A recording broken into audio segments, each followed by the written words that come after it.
And so my grandparents, for example, were very fear-based in their thoughts about Israel. Okay. It was very post-Holocaust, and it was a post-trauma. Okay. So now we've had time to sort of like do a breakdown and look at it a little bit more reasonably and rationally. And we have to now acknowledge that this is not a fair dispute. This is not a two sides of equal, values. This is not a fair fight.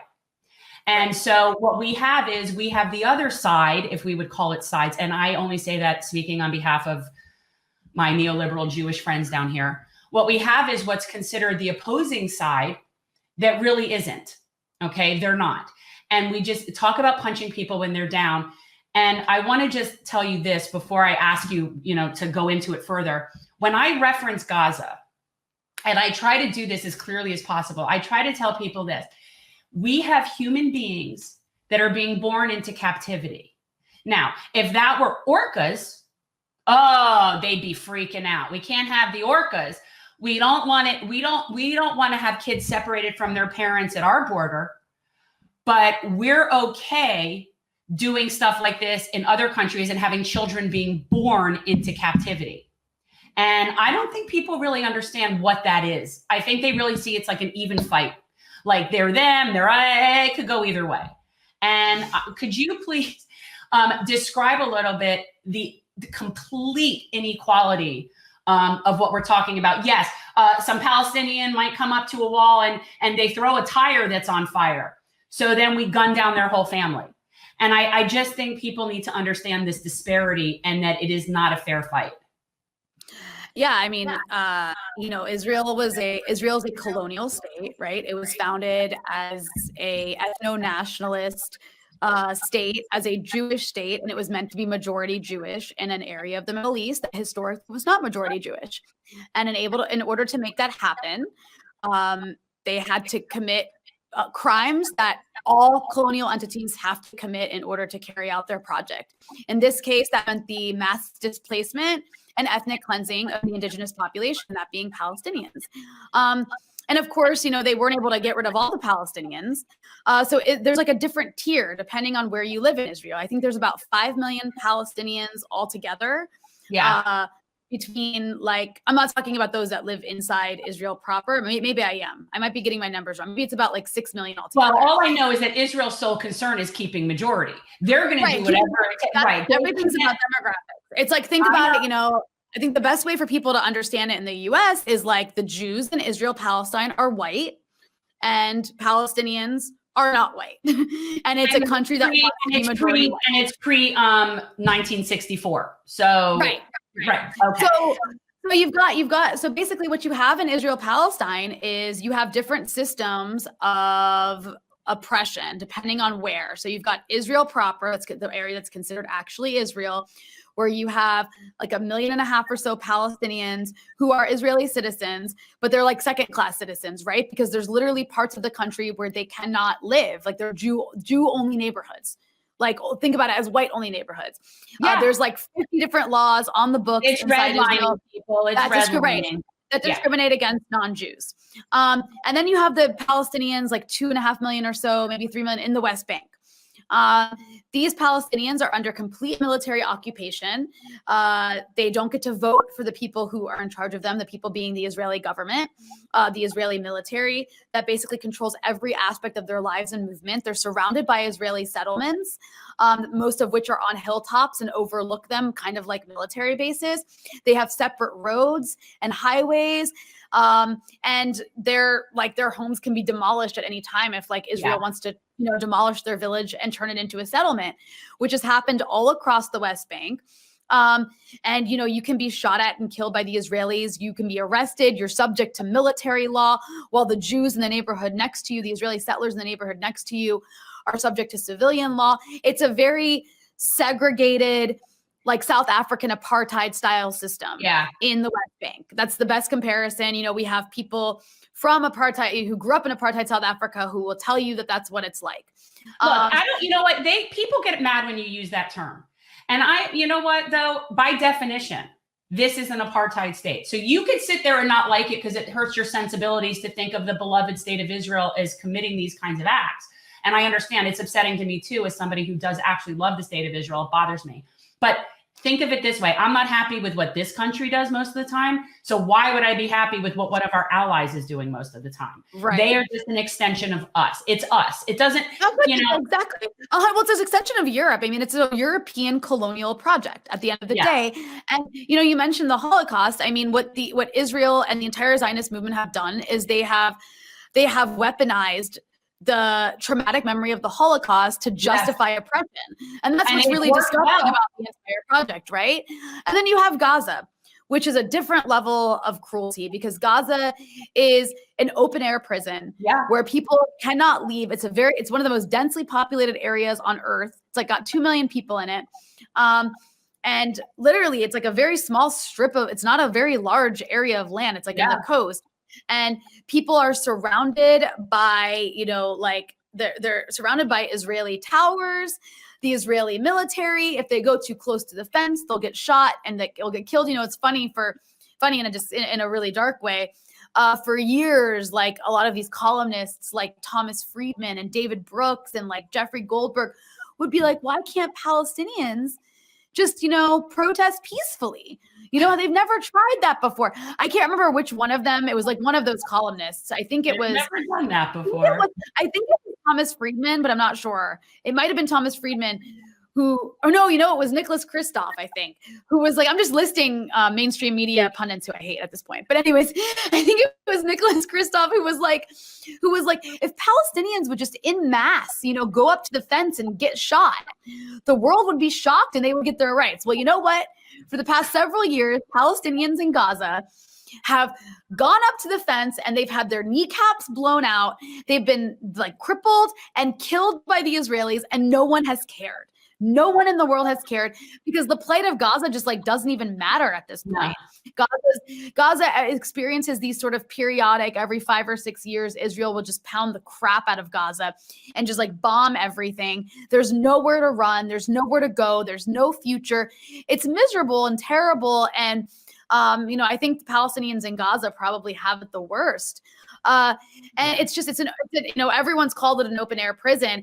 And it's just at this point, it's almost 2021. And we still have this like colonial state that exists. What's funny, I mean, I don't know where you stand on this issue.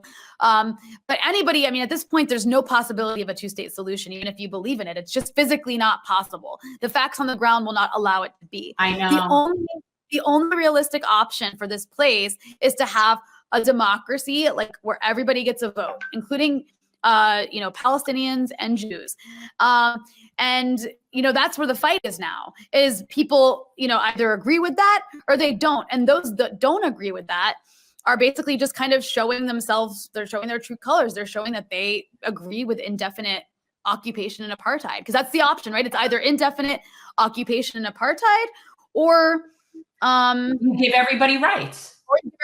And I didn't think equal rights were that controversial, but they're so controversial. The idea that equal rights in this area of land is so controversial to like American supporters of Israel, that they're trying to, create these laws across the country to equate calling for equal rights in Israel-Palestine with anti-Semitism, which is like the biggest joke ever, and also makes a huge, it makes a mockery of actual anti-Semitism. I say this all the time. It's so, and as a Jew, it's extremely, extremely infuriating, because we do see legitimate, actual cases of anti-Semitism all the time. All the time we see that. So we don't need to make it up when it doesn't exist. And criticizing a government, criticizing a sovereign state is not criticizing a religion. Now, it's also dangerous. It's also dangerous to equate criticism of Israel with anti-Semitism, because you're essentially just equating the state of Israel with Judaism. And that's by design. That is the territory of anti-Semitism. If you want to equate the oppressive and violent acts that Israel as a country carries out with a religion, that is dangerous. But I will tell you what people here think. Like, this is what I get. Like, if I'm going to where like the older Jews are, and the truth is on paper, I support a 2-state solution. And the truth is, in my utopian universe, that could be possible. but I do not support anything that's going on right now. I mean, I haven't for years, and so I'm considered a self-loathing Jew. Max Blumenthal and I joked about that at one point, to be a self-loathing Jew. But it's a massive thing. But what the fear-based mentality is here, and I can even be very specific as to Gaza, what they think. They're like, well, that's all because of Hamas. Those people, they voted for the wrong leaders. If those people would just not, it's Hamas. And if we let down the restrictions, then they're just going to come in and take over and kill all the Jews. So this is really, and it sounds hyperbolic, but I assure you that's the mentality. And it is that very post-Holocaust mentality. And it's also this very fear-based thing. And we see it here with race. So basically the premise is, it's almost like the Jews sort of subconsciously know, well, if we open it up, maybe they'll be as shitty to us as we were to them.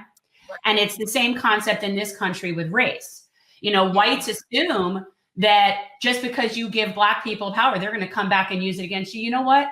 Not everybody's like that. So also, historically, this has always been a fear of the people in power. I mean, even in South Africa, in South Africa, like, you had a minority white population that was like really scared because they were completely outnumbered. Like, if we give all these Black people who we've like treated like crap, if we give them all rights, like, there's way more of them than us. But you didn't see a slaughter afterwards. And there are ways to like prevent that from happening, but it's a powerful, I almost feel like you can't convince somebody who's 70. You can't convince an American Jew who grew up in the shadow of the Holocaust. You can't, you're not going to change their mind. Like, I've seen that, not just with I've seen that with other issues too, not just with American Jews and Israel and the Holocaust. No, I mean, old people in general. Right. It's when someone's like 70 or 80 years old, like, they're pretty set in their ways. It's very, very difficult. It's like trying to convince a 70 or 80-year-old who grew up in the Cold War fear-mongering era that socialism's good. Yeah, and I do that all the time. And down here, we get the double whammy of like the Cuban population and the old Jews. So I'm a self-loathing Jew and a communist. I relish in those labels because it's so hilarious. But the truth is, I do want to reach these people, and these people that have been brainwashed as Zionists. And I know where they come from because I come from there. I know that mentality. It took me a lot of years. So I want to find the best way to do it without it being like a shock to the system. And what's so interesting to me is how, like, when you look at younger American Jews, like, their positions on Israel are completely skewed in a different direction because they don't have, they're so far removed, like, generationally from the Holocaust and from that really like being able to be used as like a weapon in the way they frame their understanding of the Middle East. And so it's interesting to me how increasingly the pro-Israel demographic in the US is moving from American Jews to like these like Christian evangelicals. Well, you know why. Right. You know why. Well, right? Yeah, because they want the rapture. Right.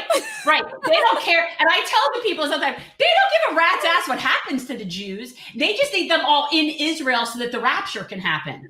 After that, they want you to burn in an everlasting like fire, like lake of fire. Is that what it is? Yes. But as long as we're all in Israel, so in order for that to happen, Israel needs to be a Jewish state. And so, I always say, like, talk about like people that just come together for one issue, but otherwise they wouldn't have nothing to do with you. That's that. That's the issue. Yeah. Because they think we're burning in the fiery pit of hell. No, 100%. That's literally what they're hoping that happens so that they can be raptured. And then crazy is it that we have had leaders of this country that believe that. Oh my God, Mike Pompeo is like a rapture-ready Christian fundamentalist who like wants to bring about the building of the third temple. Like Mike Pence is the same way. These people are that's when people would talk about, we got to get rid of Trump. I'm like, not unless you're taking Pence with him. You're taking Pence. No, he ain't a prize. I'll tell you that. No, I always said I prefer the orange troll to the evangelical. As disgusting as that is.